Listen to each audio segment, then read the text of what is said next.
Bengaluru rave party కేసులో మరొక సంచలన పరిణామం చోటు చేసుకుంది. తాజాగా నటి హేమ రేవ్ పార్టీలో పాల్గొన్నారంటూ డ్రగ్స్ సేవించినట్లుగా స్టేట్మెంట్ ఇచ్చారు.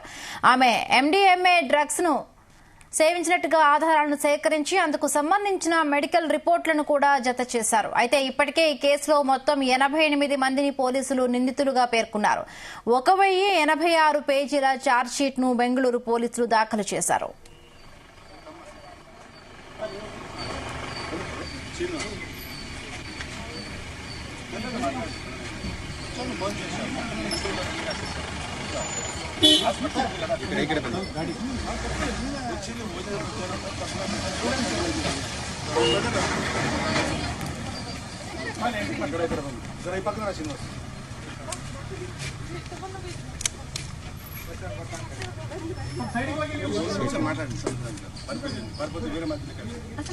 చెప్పాల్సిన అవసరం మనకి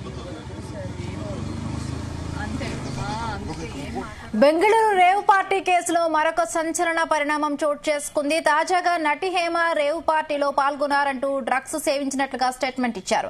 ఆమె ఎండీఎంఏ డ్రగ్ ను సేవించినట్టుగా ఆధారాలను సేకరించి అందుకు సంబంధించిన మెడికల్ రిపోర్టులను కూడా జత చేశారు. అయితే ఇప్పటికే ఈ కేసులో మొత్తం 88 మందిని పోలీసులు నిందితులుగా పేర్కొన్నారు. 1086 పేజీల ఛార్జ్షీట్ ను బెంగళూరు పోలీసులు దాఖలు చేశారు.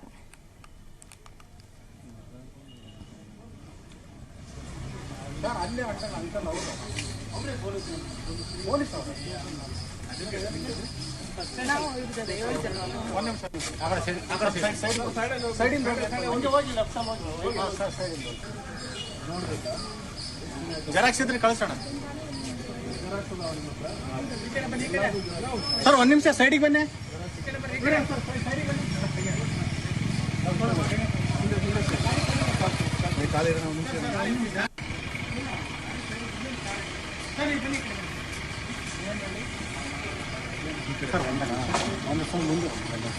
ఓకే ఓకే సర్లే.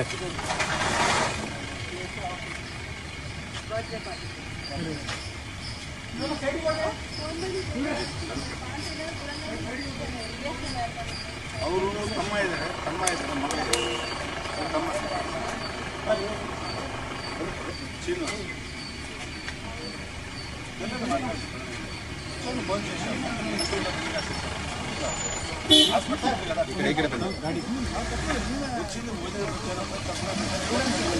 బెంగళూరు రేవ్ పార్టీ కేసులో మరొక సంచలన పరిణామం చోటు చేసుకుంది. తాజాగా నటి హేమ రేవ్ పార్టీలో పాల్గొన్నారంటూ డ్రగ్స్ సేవించినట్లుగా స్టేట్మెంట్ ఇచ్చారు.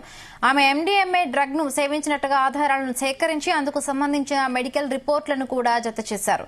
అయితే ఇప్పటికే ఈ కేసులో మొత్తం 88 మందిని పోలీసులు నిందితులుగా పేర్కొన్నారు. 1086 పేజీల ఛార్జ్షీట్ ను బెంగళూరు పోలీసులు దాఖలు చేశారు.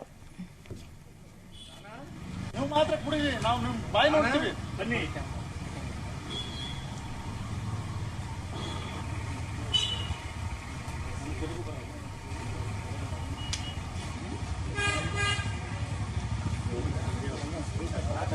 ಅಕಡೆ ಸೈಡಲ್ಲಿ ಹೋಗಿ, ಅಕಡೆ ಅಣ್ಣ ಸೈಡ್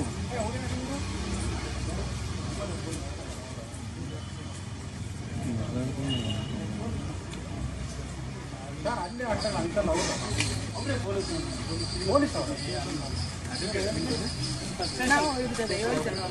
రైట్. ఇదే అంశానికి సంబంధించి మరిన్ని పూర్తి అప్డేట్స్ మా క్రైమ్ బ్యూరో చీఫ్ రవితేజ అందిస్తారు. రవితేజ, మొదటి నుంచి ఇదే బెంగళూరు రేవ్ పార్టీ అంశానికి సంబంధించి నటి హేమ నేను డ్రగ్స్ తీసుకోలేదు అంటూ కూడా పోరాటం చేస్తా ఉంది. కానీ బెంగళూరు పోలీసులు డ్రగ్స్ తీసుకుందనే దాని గల పూర్తి ఆధారాలు వివరాలతో సహా కోర్టులో ప్రొడ్యూస్ చేయడం జరిగింది. గతంలోనే హేమను ఈ కేసులో అరెస్టు చేసి ఆ తర్వాత బెయిల్పై రిలీజ్ అయినటువంటి హేమ ప్రస్తుతం హైదరాబాద్ లో ఉంది. దీనిపైన పూర్తి స్థాయిలో బెంగళూరు సిసిఆర్బి పోలీసులు దీని కేసుకు సంబంధించి పూర్వ రికార్డ్స్ అన్ని కూడా బయటికి తీసి ఆ రోజు ఎంతమంది ఉన్నారు, ఎవరెవరు సాక్షులు ఉన్నారు, ఏ రకమైనటువంటి డ్రగ్స్ ని స్వీకరించారు, ఎక్కడి నుంచి వచ్చాయి, హేమ ఎందుకు వచ్చింది, ఈ పార్టీ ఎవరు కండక్ట్ చేశారు, ఏ ఉద్దేశంతో కండక్ట్ చేశారనే దానిపై కూడా పూర్తి వివరాలతో కలిపి ఈ రోజు ఛార్జ్షీట్ కోర్టులో దాఖలు చేసినట్టుగా తెలుస్తుంది. హేమ దాంట్లో డ్రగ్స్ తీసుకుంది అనేది కూడా మరోసారి బెంగళూరు పోలీసులు కన్ఫర్మ్ చేశారు. గతంలోనే హేమ ఒంటి నుంచి శాంపుల్స్ తీసుకొని ఆ వచ్చినటువంటి పాజిటివ్ రిపోర్ట్ ఆధారంగా హేమను అరెస్ట్ చేశామంటూ బెంగళూరు పోలీసులు ఈ రోజు కూడా ఛార్జ్షీట్ లో హేమ పేరుని స్పష్టంగా తెలియజేస్తూ హేమ ఎండీఎంఏ డ్రగ్స్ ని స్వీకరించింది అనేది కూడా పక్కాగా బెంగళూరు పోలీసులకు ఉన్నటువంటి ఆ పూర్వ రికార్డ్స్ అన్ని కూడా తీసి ఆ శాంపుల్స్ అన్ని కూడా జతపరుస్తూ హేమకు సంబంధించినటువంటి వివరాలు అన్ని కూడా జాయిన్ చేసి ఈ కోర్టులో ప్రొడ్యూస్ చేయడం జరిగింది. ఒకసారి Bengaluru rave party charge sheet విషయానికి వెళ్దాం. మొత్తం 9 మంది పైన అభియోగాలు మోపారు రేవ్ పార్టీకి సంబంధించి. నటి హేమతో సహా 88 మందిపై డ్రగ్స్ తీసుకున్నట్లు కూడా ఛార్జ్ షీట్ లో పేర్కొనడం జరిగింది. హేమ MDMA డ్రగ్స్ ని స్వీకరించింది అనేది కూడా బెంగళూరు పోలీసులు మరోసారి ఛార్జ్ షీట్ లో హేమ పేరుని పొందుపరుస్తూ MDMA డ్రగ్స్ ని స్వీకరించింది, హేమ ఒంట్లో వచ్చినటువంటి పాజిటివ్ శాంపుల్ రిపోర్ట్స్ లో MDMA డ్రగ్స్ తీసుకుంది అనేది కూడా ఇన్వెస్టిగేషన్ లో బయటపడింది. అది ఛార్జ్ షీట్ రూపంలో కూడా తెలియజేయడం జరిగింది. వాసు, రణధీర్ బాబు, అరుణ్ కుమార్, నాగబాబు, అబుబక్కర్ తో పాటు నైజీరియన్ పైన బెంగళూరు పోలీసులు ఈ అభియోగాలు మోపడం జరిగింది. ఈ పార్టీలో మొత్తం 88 మంది పాల్గొన్నట్టు కూడా అధికారులు నిర్ధారణ చేయడం జరిగింది. హేమ డ్రగ్స్ తీసుకున్నట్టు నిర్ధారణ కావడంతో అరెస్ట్ చేశామంటూ కూడా CCRB పోలీసులు ఛార్జ్షీట్ లో ఈ విషయాన్ని పొందుపరచడం జరిగింది. వాసు బర్త్డే పార్టీలో డ్రగ్స్ తీసుకున్నట్లు కూడా నిర్ధారణకు వచ్చింది. మొత్తం 1086 పేజీలతో కూడినటువంటి ఛార్జ్షీట్ వివరాలన్నీ కూడా ఈరోజు కోర్టులో ప్రొడ్యూస్ చేయడం జరిగింది. హేమ MDMA డ్రగ్స్ తీసుకున్నట్టు కూడా నివేదిక పొందుపరిచి దాని గల పూర్తి శాంపుల్స్ వచ్చినటువంటి ల్యాబ్ రిపోర్ట్ అన్ని కూడా జతపరిచి ఈరోజు కోర్టులో దాఖలు చేసినట్టుగా సమాచారం అందుతుంది. ల్యాబ్ ఇచ్చినటువంటి నివేదిక ఆధారంగా MDMA డ్రగ్స్ హేమ తీసుకుంది అనేది కూడా పక్కాగా CCRB పోలీసులు ఛార్జ్షీట్ ఈరోజు దాఖలు చేసి మొత్తం 1086 పేజీలతో కూడినటువంటి డ్రగ్స్ ఎపిసోడ్ అంతా కూడా ఎవరెవరు ఏ వైపు నుంచి వచ్చారు, ఎవరు పిలిస్తే వచ్చారు, అది డ్రగ్స్ పార్టీ పేరుతో రేవ్ పార్టీ నిర్వహించారు, హేమ అక్కడే ఉండి హైదరాబాద్ లో ఉన్నానంటూ కూడా ఒక ఫేక్ వీడియోని రిలీజ్ చేయడము, దీనిపైన బెంగళూరు పోలీసులు సీరియస్ గా వ్యవహరించడము, హేమ నుంచి శాంపుల్స్ తీసుకోవడము, అవి ఫోరెన్సిక్ ల్యాబ్ కి పంపడము, ల్యాబ్ నుంచి కూడా హేమ డ్రగ్స్ తీసుకున్నట్టు కూడా పాజిటివ్ రిపోర్ట్ రావడము, ఇమీడియట్ గా హేమని బెంగళూరు రావాలని కూడా పిలిపించి నోటీసులు అందజేయడము, హేమ అక్కడికి వెళ్లినటువంటి వెంటనే అరెస్ట్ చేసి కోర్టులో ప్రొడ్యూస్ చేసిన తర్వాత హేమకు జ్యుడిషియల్ రిమాండ్ విధించడము, తర్వాత కోర్టు బెయిల్ మంజూరు చేయడంతో అప్పటి నుంచి కూడా హేమ అనేక చోట్ల తను డ్రగ్స్ తీసుకోలేదు. అంటే రీసెంట్ గా బెంగళూరు జైలు నుంచి కూడా విడుదలైన తర్వాత హేమ ఒక టీవీ ఇంటర్వ్యూలో కూడా పాల్గొనడం జరిగింది. అసలు నేను ఆల్కహాలే ముట్టుకోను, అలాంటిది నేను డ్రగ్స్ ఎలా తీసుకుంటానంటూ కావాలని ఇరికించారంటూ కూడా ఆవిడ మాట్లాడడం జరిగింది. సో ఇప్పుడు ఏం చెప్తాది ఆమె? ఏమైనా ఇప్పుడు మాట్లాడడం జరిగిందా?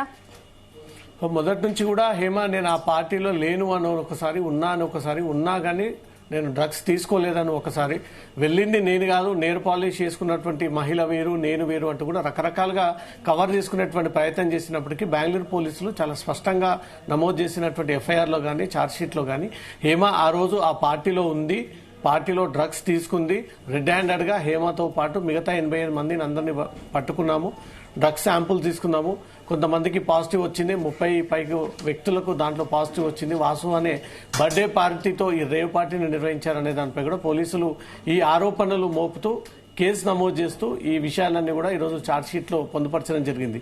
గత ఇంటర్వ్యూలో హేమ కొన్ని వీడియోలని ఎగ్జాంపుల్ కిందకి తీసుకొని దాంట్లో ఆ అవతారం నాది కాదు, నేను మొహం పైన ఆ రకంగా వేసుకోలేదు, ఆ బురకాలో ఉంది, నేను కాదు అంటూ కూడా పలు సందర్భాల్లో పలు ఇంటర్వ్యూలలో కూడా తను కాదు అన్నట్టుగా మాత్రమే హేమ క్లెయిమ్ చేస్తుంది. కానీ హేమ నుంచి తీసుకున్నటువంటి డ్రగ్ శాంపుల్ పాజిటివ్ వచ్చిన తర్వాతనే బెంగళూరు పోలీసులు తన పైన కేసు నమోదు చేసి ఈరోజు ఛార్జ్షీట్ లో కూడా తను ఎవరు పిలిస్తే వచ్చింది, ఏ టైంకి వచ్చింది, ఏ టైంకి రైడ్ చేశాము, ఎంత మేరకు డ్రగ్స్ తీసుకుంది, ఆ CCTV ఫుటేజ్ వివరాలు, ఆమె కాల్ డేటా అంతా కూడా, ఎవరైతే ఇన్విటేషన్ గా పిలిచినటువంటి అతిథుల నెంబర్లన్నీ కూడా బయటికి తీసి దాని ద్వారా హేమ ఉంది అనేది మాత్రం బెంగళూరు పోలీసులు నిర్ధారణ చేశారు. మళ్ళీ కూడా ఛార్జ్షీట్ లో ఈ విషయాన్ని కూడా పొందుపరచడం జరిగింది. హేమ చాలా తెలివిగా అక్కడే ఉండి అదే ఫామ్ హౌస్ లో నుంచి ఒక వీడియో రిలీజ్ చేసి నేను హైదరాబాద్ లోనే ఉన్నాను, ఫామ్ హౌస్ లో ఉన్నాను ఒకటైతే, రెండోది మీడియా కంట పడకుండా చుట్టూ ముసుగు ధరించుకొని అద్దాలు పెట్టుకొని ఎవరు కూడా గుర్తుపట్టకుండా వీడియోలో రిలీజ్ చేసినటువంటి నేర్ పాలిష్ ఒక రకంగా ఉండడము, తను బయటకు వచ్చే విధంగా తను కాదు అంటూ క్లెయిమ్ చేసేటువంటి విధంగా తన చేతికి ఉన్నటువంటి నేర్ పాలిష్ అంతా కూడా మార్చుకొని మీడియా కంట పడకుండా చుట్టూగా అంతా క్లాత్ తో ధరించుకొని తన మొహం బయటపడకుండా తగిన జాగ్రత్తలు తీసుకోవడం. మళ్ళీ మొన్న కూడా బెంగళూరు పోలీసులు పిలిచి తనకు నోటీసులు ఇచ్చి వైద్య పరీక్షల నిమిత్తం ఆసుపత్రికి తీసుకెళ్లినప్పుడు బుర్కా ధరించి ఆ బుర్కాలో ఉన్నటువంటి వ్యక్తిని కూడా నేను కాదు అనే విధంగా కూడా తనను పోలీసులను పక్కదోవ పట్టించి, ఇండస్ట్రీ వ్యక్తులన్నీ పక్కదోవ పట్టించి ఇటు మీడియాని కూడా డైవర్ట్ చేసేటువంటి ప్రయత్నం చేసింది. కానీ బెంగళూరు పోలీసులు సీరియస్ గా హెచ్చరించారు. ఒక కేసుకు సంబంధించి మతపరమైనటువంటి ఈ డ్రెస్సింగ్ సెన్స్ ని మార్చుకోవాల్సినటువంటి అవసరం లేదు, మీ ఒరిజినల్ గెటప్ ఎలా ఉంటుందో ఆ రకంగా కూడా హెచ్చరించడంతో అప్పుడు బుర్కా ధరించినటువంటి హేమ బుర్కాని తొలగించుకొని తన ఒరిజినల్ క్యారెక్టర్ రూపంలోనే పోలీసుల ముందు హాజరవడంతో అప్పుడు హేమను అరెస్ట్ చేసి తన ఒరిజినల్ గా ఉన్నటువంటి డ్రెస్సింగ్ రూపంలో కూడా మీడియా ముందు ఆ వివరాలన్నీ కూడా ప్రొడ్యూస్ చేసి హేమాని ఇమీడియట్ గా రిమాండ్ చేయడం జరిగింది. కోర్టు 14 రోజులు రిమాండ్ విధించింది. ఇప్పటికి కూడా తను డ్రగ్స్ తీసుకోలేదు, బెంగళూరు పార్టీకి వెళ్ళలేదు, వెళ్ళినా కూడా ఫ్రెండ్ పార్టీకి వెళ్ళానే తప్ప నేను దాంట్లో ఈ డ్రగ్స్ తీసుకోలేదని చెప్పుకుంటా వస్తా ఉంది. కానీ ఈ వ్యవహారంపై బెంగళూరు పోలీసులు సీరియస్ గా ఉన్నారు. అటు పోలీసుల పరువుని భంగం కలిగించడము, ఇటు మీడియాను డైవర్ట్ చేసే ప్రయత్నం చేయడము, ఇటు తెలుగు ప్రేక్షకులందరినీ కూడా తను జెన్యూన్ అయినటువంటి వ్యక్తిని ఈ రకంగా డ్రగ్స్ కి అలవాటు పడ్డ కాదనే ఒక క్లెయిమ్ చేసేటువంటి ప్రయత్నం చేస్తా ఉన్నారు. కానీ తను మాట్లాడుతున్న ఏ ఒక్క రకమైనటువంటి వాదనలు జనాలు ఎవరుగా పెద్దగా యాక్సెప్ట్ చేయలేనటువంటి సిచ్యువేషన్. హేమ పక్కగా రెడ్ హ్యాండెడ్ గా బెంగళూరు పార్టీలో దొరికింది. దాని గల వివరాలు సేకరించారు, దానికి సంబంధించిన శాంపుల్స్ సేకరించారు. కోర్టులో కూడా ఆ విషయాన్ని తెలియజేయడం జరిగింది. మళ్ళీ ఈ రకంగానే హేమ వ్యవహరిస్తే మాత్రం బెంగళూరు పోలీసులు తిరిగి తన పైన ఇంకో కొత్త కేసు కూడా నమోదు చేసేటువంటి ఆలోచనలు ఉన్నట్టుగా తెలుస్తుంది.